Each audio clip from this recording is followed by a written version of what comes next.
Welcome to the Daily Plunge. We are in Paul's epistle to Titus, chapter 2, verses 11 through 15.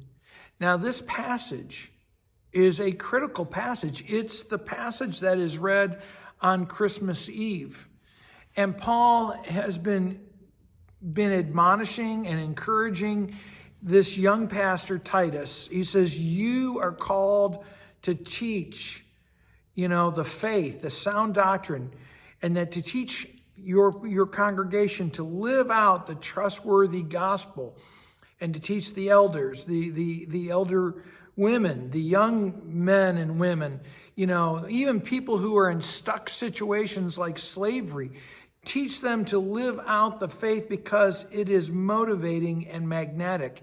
What is this sound doctrine that Titus is to teach? Well, we're at it right now.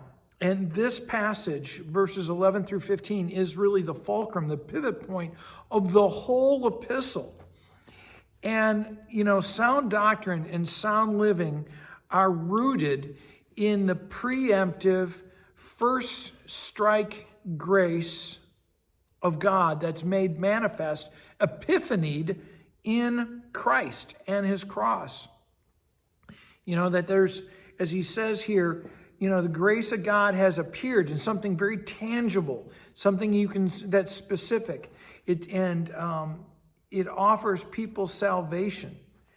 And so it's not part of what Paul talked earlier about the speculative philosophy or religion, but rather grace has literally epiphanied, manifested itself, and it offers salvation to everybody, regardless of their condition, regardless of whether they're, of how much they sin, every tribe, tongue, and nation, everybody.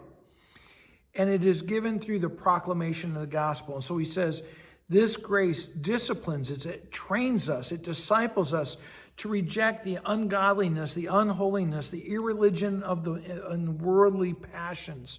And so we're to renounce this ungodliness, this rebellion against God. And the thing to see is that irreligion and godlessness are always the outcome of heretical and blasphemous, unsound teaching, unsound doctrine. And so he goes on in verse 13, while we wait for the blessed hope. The Christian life is all about waiting for the promised world to come, right? It's Christ's kingdom. That's what we're living into. And so we live godly lives in this present age, looking forward to the future kingdom age.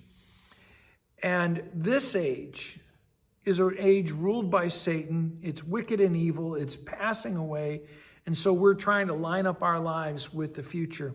He goes on, Christ gives himself to redeem us, free us, reconcile us, to restore us. As you read verse 14, he gave himself to redeem us, purify for us. And he's redeeming us from all the broken, dead-end ways of this world, all the ways that just suck the life out of us. And so now we've been purified to live a good life.